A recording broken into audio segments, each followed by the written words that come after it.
The people who enjoy weed, they go by the proper title marijuana enthusiasts, had a very good night at some of the polls last night, specifically the recreational use of marijuana.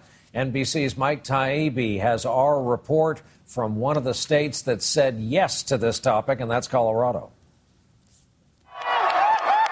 Marijuana fans are celebrating in Denver, with voters in Colorado and Washington state the first ever to make it legal for adults to possess and sell small amounts of pot for recreational use.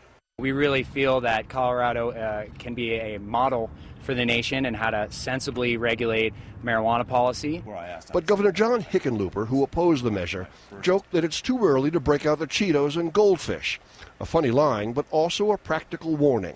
That's because the federal Justice Department still calls pot a dangerous controlled substance, and enforcement of the Controlled Substances Act remains unchanged. It's hard to imagine the chaos that would result if state by state you had, one state legalizing and one state not legalizing it. In fact, some sellers of medical marijuana, already legal here, say they won't risk selling recreational pot. We're going to stay medical to try to, obviously keep the heat off. But the heat could be right around the corner, a collision between federal law and state voters over any kind of marijuana, seemingly unavoidable.